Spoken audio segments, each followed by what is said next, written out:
I'm Tuppence. I am going to be making some birds this week. I've got this bird mould from Temu and I'm going to use that to make a chicken. And I've got this apple mould. I think I also got that from Temu. And my plan is to turn that into a goose. I'm going to still keep it as a pot, but it will be a goose that is sitting down. I'm going to need some kitchen tin foil for that so that I can build up the neck. I'm also going to need a little bit of air dry foam clay, and I want to make these out of eco resin. And my eco resin of choice is Aqua cast.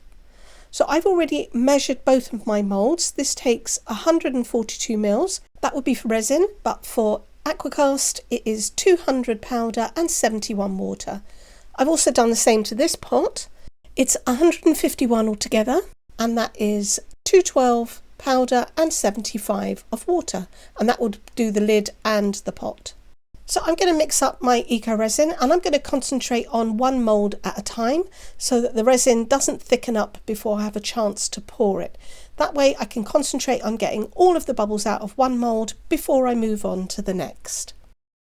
I've got my cup in place, I've zeroed the scales, and I'm measuring in grams, and now I'm going to fill this up until I get to roughly 71. 72, that is okay. I always put my water in first as I find it's easier to mix. So I've zeroed that again, and now I need to add my powder, and I need to get 200. Okay, now I just need to give this a good mix and get rid of all of the lumps, make sure everything is incorporated. Aqua cast always mixes up slightly thicker than some other eco resins, so this is going to look a little bit like a thick pancake batter. So I'm using a wide spatula and I'm going to squish the lumps against the side of the cup and just make sure that's all mixed in. That's nice and smooth now, but it's a little thick, so I'm going to add a little bit more water. Now with Aqua cast you can add slightly more water and it will make your product more runny. Just going to take a little longer for it to set. So I'm going to smooth that out now, and that's going to change from that thick pancake batter to kind of more ice cream soup. You can see just how runny that is now. Now the structural supports on this are not very strong. You can see it's a little bit wobbly, so I'm going to stick that into a cup, help it stay upright so that it's not going to fall over when I fill this up. And just put a kink in that cup, and now I can start to fill my mould. I'm going to put a little bit in first, and there's a beak down here, so I'm going to give that a squeeze, try and squeeze any bubbles out of that, and I'll carry on filling this up. The other place that any bubbles might get trapped is in the tail, which curls.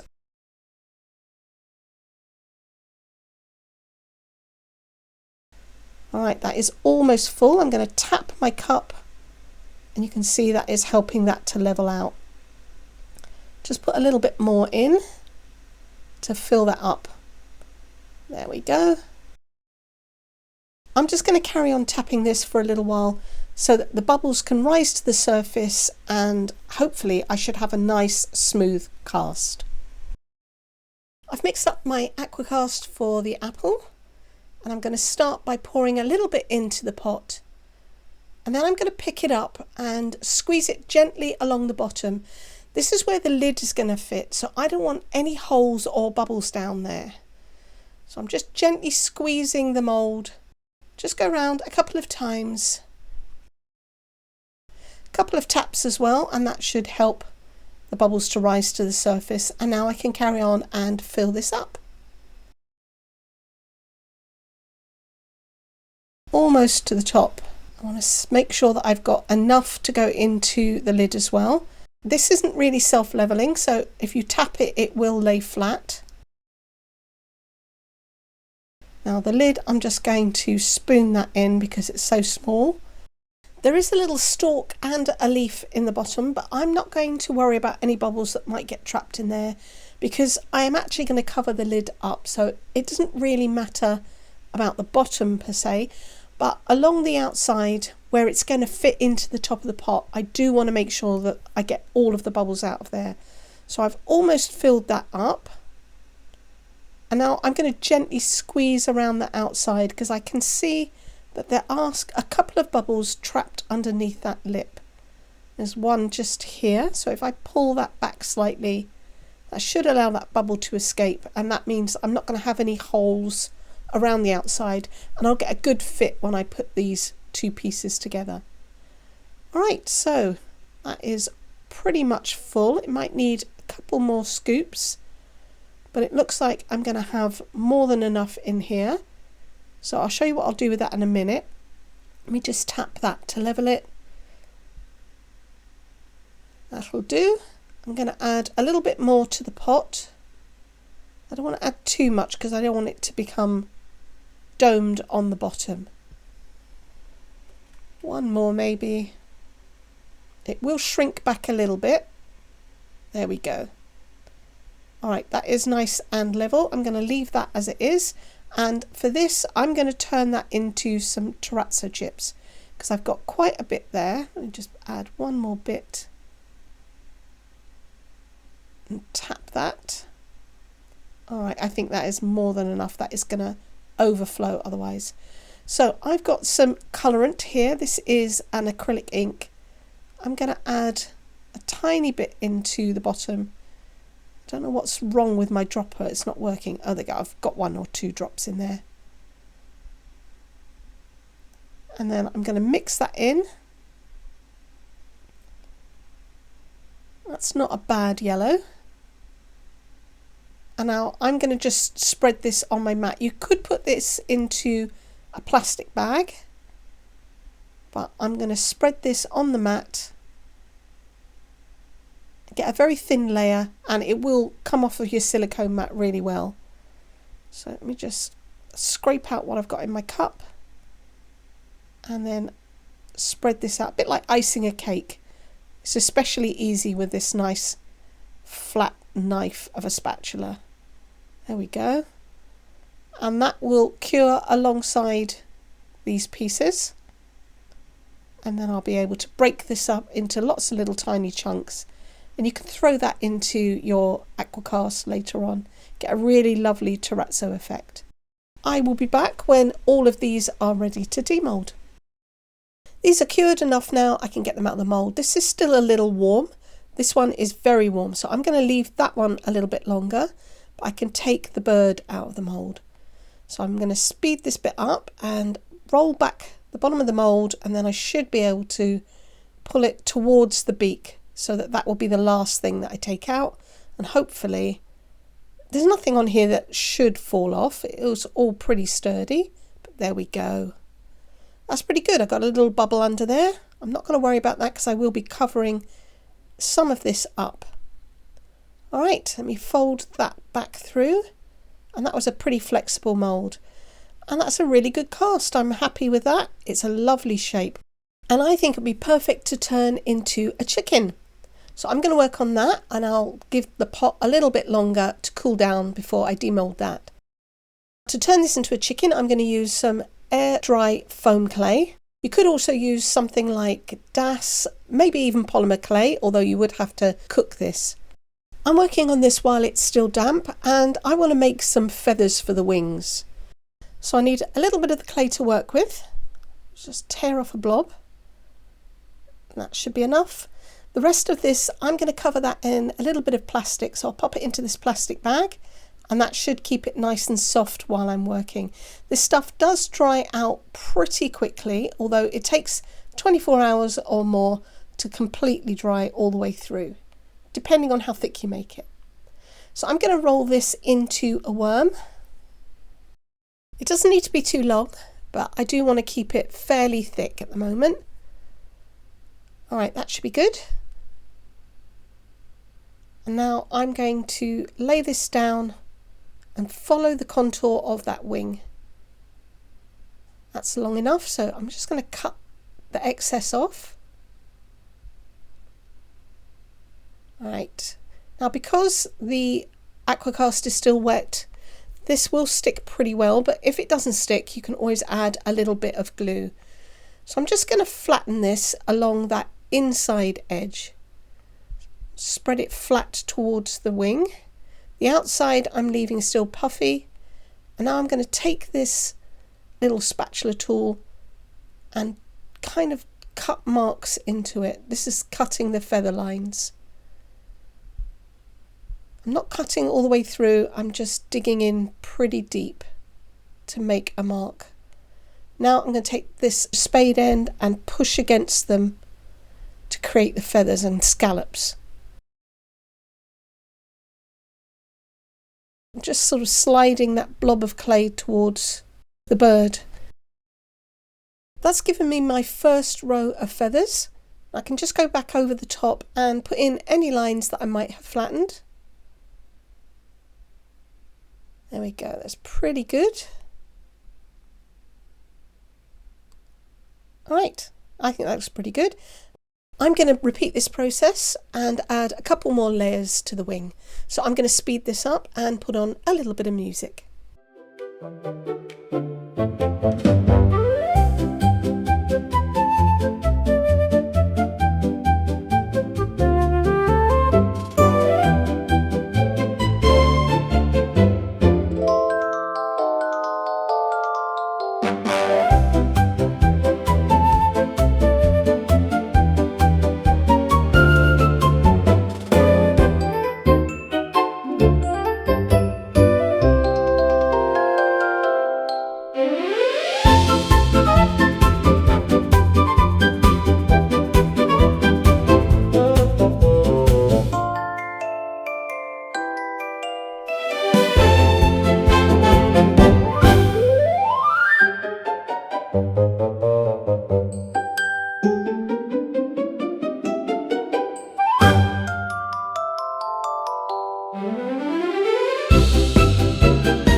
Alright, that's one wing. I've got 3 layers of feathers. I just need to repeat that on the other side. Alright, the other wing's done and they're looking pretty good. I've got a very small ball of clay now. I'm just going to twist one side of it in my fingers and make that thinner. So I've made like a sort of teardrop shape. And if I can grab hold of it, it's pretty small. That's going to go underneath the beak.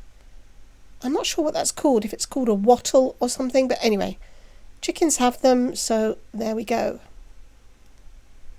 Try and get that to stick in place. It's really small, so I can't pinch my fingers together to grab hold of it, but I think that is okay. Now I just need to add the little crest on top. Crest is like a little crown. I'm going to make that out of 3 round balls of clay, 2 smaller ones and 1 slightly bigger. And then I'm going to squash them. So I've squashed that middle one. I'll put 1 on each side of it and squash those 2 to make it flat. Then I can just smooth the bottom and curve it a little bit, and that hopefully will fit on top. It's pretty skinny, but there we go, that fits. The clay is a little too thin to stick on its own, so I'm going to use a bit of bookbinding glue to help it. I'll just apply that along the bottom, and then I can stick it in place. Just try and line it up. It's like a little Mohican. There we go. Alright, now I need to leave all of that to dry thoroughly before I can paint it. It's time to demould the apple now. I've done all I can on the chicken. That needs to completely dry. And now I can take this out of the mould. It's all cooled down. And that is looking great. I see no bubbles. No bubbles at all, which is typical because I'm actually going to be covering most of this up. Right, I'm going to set that down and let's see about the pot itself. It was a very flexible mould, so it was pretty easy to demould, and I had a really nice cast. No bubbles on the top, which is great. However, I did overfill it a little bit and the bottom is slightly domed, so it was rocking. While this is still damp, I'm going to use a little bit of sandpaper and just level that out.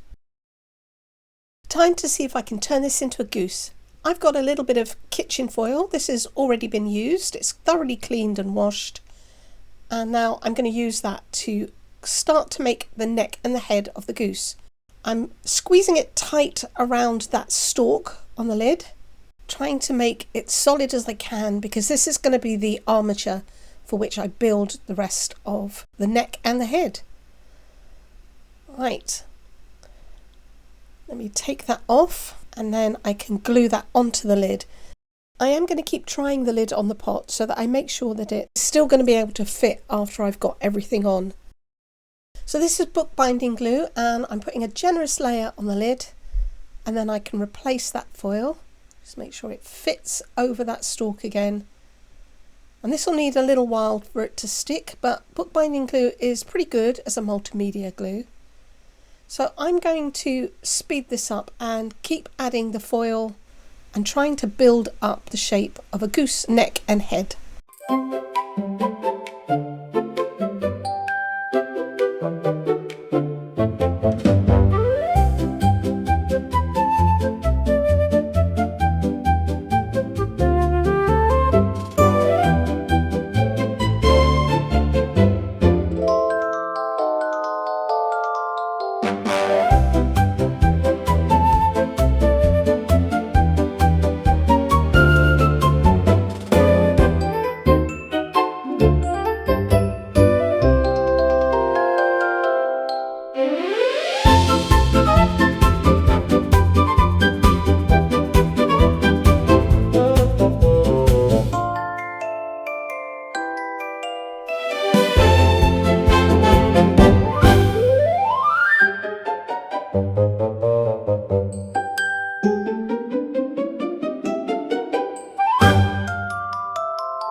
Okay, there's my base. Now, Loch Ness Monster or Goose, I'm not sure. But I need to leave the glue to completely dry and set before I start to add the foam clay on top. The glue and the foil still needs to dry. So now I'm going to make some feet, because I'm going to have my goose sitting down. The pot's going to be the body and the feet are going to be stuck on the front as if he's sitting down. I'm pressing this onto release paper from some vinyl, and I've made myself a little template so that I can make sure I get them roughly the same size as I cut them out. Now, foam clay does not cut very well. As you're cutting with a knife, it is sticking itself back together again. But once I've removed the excess clay, I really only do want this to give me the rough size that I need. I can shape the foot afterwards. So I'm taking off all of the excess. Just got a little bit more to do down the side here and along the bottom. And that's pretty much the same size as the other foot. And now I can just shape the toes and smooth out any of the edges. And then I'm going to set this off to the side. I want these to completely dry, and then I can attach them afterwards. This is going to make them a little bit more stable. The clay is pretty thin and therefore it's hard to handle, especially while it's soft. Allowing them to dry means that I'll be able to glue them in place and they'll retain their shape. Alright, so there are my 2 goose feet. I'm also going to make some wings that I can fit onto the sides of the pot. So I've got a ball of clay and I'm kind of making it into a teardrop shape and then curving up one of the ends. So it's almost like a comma. Let me just move those feet out of the way and then I can flatten this and shape it. Okay. And I'm going to try and make another one the same size. Now I need to turn that over because they need to be opposites of each other. Maybe a little bit bigger than the other one. So I'm just going to pull a little bit of clay off and reshape that. I'm using the bookbinding glue to stick it onto the pot again, so I'll put a decent amount on and then I can put that over the top. That will reactivate the clay, makes it a lot more squidgy, and it should stick really well on there. Now, the same as I did with the chickens, I'm going to create the feathers. So I'm cutting lines into the edge. Push that in, and then using the flat of the blade to push the scallops forward. Not bad. Look, it's gone squidgy and I've glued my thumb in place. Let me smooth that out and tidy it up a bit, and then you'll never know. So this will dry pretty quickly. I just want to try and reshape these feathers a little bit, and then I'm going to do the same for the other side, but I'll do that off camera because you've already seen me do it once. It's a little bit square, that feather. So I'll just try and round the bottom a little bit. Okay, right, that needs to dry. I'm going to stick the other wing on the other side. Now I can start to cover the foil. I'm going to put some bookbinding glue down and then apply thin sheets of the foam clay. And I'll smooth it out with my fingers, joining each one. I can also use a little bit of water to smooth over the surface and help to blend everything together. So this is sped up. I'm going to leave you with some music, and hopefully I can make this look like a goose.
I think that looks a little bit more bird-like, although it still could look like the Loch Ness Monster.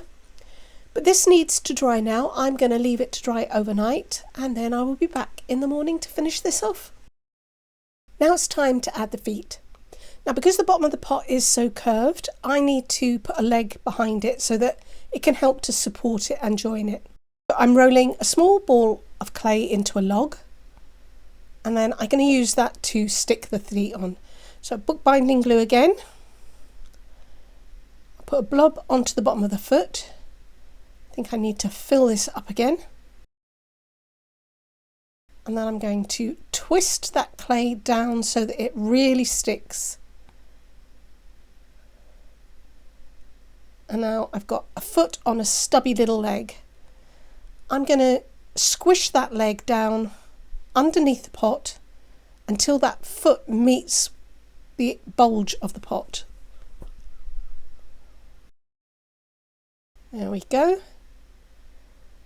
Oops, I forgot that was on there. Right, I've squished that. Now I know where I need to put the glue. So I'm going to put a little bit here. Come on. And on the foot. So it's going to stick onto the bottom of the pot and against the belly as well. Right, just make sure that is in place. I'm going to turn this upside down so that it can dry, and I'm going to do the other leg. Now it's time to paint the beak. I'm using an acrylic paint, and I am painting directly from the bottle, not diluting it at all. So this is probably going to need a couple of coats. I'll let this dry completely first, and then I'll go over it again. And I think once I've got this beak on, it's going to look a little bit more like a goose. The beak's had 2 coats, and now I'm going to use a Sharpie to put in the eyes. So I'm just going to make a dot, and then I'll turn it round and try and get that roughly in the same place on the other side. I've still got to paint the feet, but something isn't sitting right for me. I don't like the way that this joins onto the pot. It doesn't look right. So I want to put some feathers around it, and hopefully that's just going to disguise the join a little bit. So I'm going to take another piece of clay and make another worm, and then I'll press that flat to create a ribbon. I'm pressing more on the top edge and making that slightly flatter and leaving it thicker on the bottom. Then I'm going to wrap it around, make sure I get the right length. And now I can take my spatula tool and push in some feathers in exactly the same way as I did on the chicken's wings. Then I'll flip it round and use the tool to mark the feathers. And I've kind of made a frilly collar. I'm squashing one side opposite the feathers. And again going back over and putting some of the lines in that I pressed out. I'm going to place this around the bottom of the neck, and it will disguise and soften that join where it meets the pot. Just going to mark where it overlaps, and then I can take a pair of scissors and cut off the excess. Now I can take the lid off because I know I have that in the right place, and I can make sure that this is joined together and fully attached to the gooseneck. And because the goose is dry, I'm going to need to use a little bit of glue to stick that down. So again, I've got the bookbinding glue. I'll put the glue underneath, and then I can press this in place. And that should help this to join. Now I'm going to smooth around the top of the clay and try and make it a little bit thinner so that it looks like it blends in a little bit more. I'm still going to end up with a join, but I'm going to cover that with something. I'm going to put it back onto the pot and have a look at it. And I think that looks a little bit better. It looks like it flows into the pot much better. Yeah, it still fits, so that's great. But I think what I want to do is just elongate these feathers a little bit. So I'm going to pull them slightly with my finger, but I'm curling them upwards so that it doesn't stop the lid from fitting onto the pot. I want to create a ribbon to go around the top of those feathers and disguise that join. So I made another roll, and now I'm using my ruler to help flatten it and create some straight sides. It's easier if I add colour to this now. I'm using an alcohol marker, and I've chosen a nice bright blue. Once I've got that all coloured, I'm going to wrap this around the neck just to get the right size. And where it overlaps, that's where I'm going to cut. So I'm just going to trim that edge straight, pull it closed, and then use the scissors to trim the other side as well. Then I can use the spatula tool to join those two together. And I'll touch up the colour with a pen so that you can't really see the join. I'm going to pop the lid on so that I can see what it looks like. And that is so much better. It's gone from something I didn't like to something that is making me smile. I need to dry out that clay that I've just put on there, so I'm going to put this in my G3. I'll put it on 100 degrees for a couple of hours, and then I can paint the feet when that comes out. And that is all that's left to do on this. So I'm going to switch back to the chickens. The chicken is all nice and dry, and it's ready for decorating. I want to add some decoupage onto this and turn it into a spring chicken. So I printed my own decoupage sheet. I sprayed a piece of copy paper with some repositionable glue, and then I placed a sheet of tissue paper, the same kind of tissue paper that you use for gift wrap, over the top, and I ran it through my printer. I have got a rear feed printer, and that is the best type to use. So now I just need to very carefully peel the tissue paper off of the copy paper. And you need the lightest amount of glue on there, and that helps you to remove your tissue without it tearing. So I'm going to separate these two pieces. Okay, that's come away nicely, and I can reuse that copy paper again. I'm going to choose one of the images and cut that out. And now I want to remove the excess tissue from around it. And straight edges are not really good for decoupage. So I've taken a paintbrush, I've got a little bit of water, and I'm just painting that water in a line around the outside. This is going to dampen that tissue paper, and then I will be able to tear away that excess, and it will leave a slightly frayed edge, which is perfect for disguising the edges. Let's try it, and I think that's going to be the perfect position. I am going to be using some Mod Podge for that. I have just decanted mine into another bottle. I'm just going to spread a very thin layer over the belly and brush that out. You don't want to use too much, otherwise that will saturate the paper and then it can tear. Just move that out of the way, and now I can place this down. I'm putting the middle down first, and then I'm going to gently spread this out. Try and get rid of any of the creases, and then spread from the middle out to the sides. Once I've got most of it laid down and all of the bubbles pressed out, I'm going to go over the top with a little bit more Mod Podge and brush that over. This is going to protect it and seal it in. But I will also be adding a couple of coats of varnish to the whole bird later. Now I'm going to paint the wattle and the crest, and I'm using a crimson acrylic paint for that. It covers pretty well, but I'm going to give both of them a couple of coats, allowing it to dry properly in between. I'm using raw sienna, which I've diluted, to apply a wash over the wings. I brush it on and then blend it out using my fingers. I'm going to use a black Sharpie to dot in the eyes, just slightly above and either side of the beak. Then I'm going to use the undiluted raw sienna paint to paint the beak. It'll also need a couple of coats of paint. Once all of this is dry, I'm going to take it out to my shed and give it a couple of coats of spray varnish. And that is it for the chicken. All that's left for me to do is to finish the goose by painting the feet. It will require varnishing, but it still needs a couple of days to dry before I can do that. And then I'm going to be using this in my kitchen as a salt pot. And here they are, all finished. I love the chickens so much that I made another one. I think they're super cute. And this bird mould is so versatile. I wasn't sure what to do with it at first, but I think it would make a great penguin as well. Now the goose, could you ever believe that that started life as an apple? I can't quite believe it. I've decided not to put a tail on the back of it because it's going to be sat on my counter up against the wall, so I'm going to pop some salt in there. I will put a medicine cup in there which fits perfectly, and I can put the salt in it. I will varnish the outside, and that needs to be done once this is all dried out. But I absolutely love this. It makes me smile every time I see it, and it's going to be a great addition to my kitchen. And I hope that you've liked this too. If you have liked this video, please give me a thumbs up, comment, share, and hype if you can, if that's an option that is available to you. It really does help my channel. If you haven't subscribed, please do so. It's free to you, and you'll be able to come back and see what I'm going to make next time. Until then, thank you so much for watching. Take care.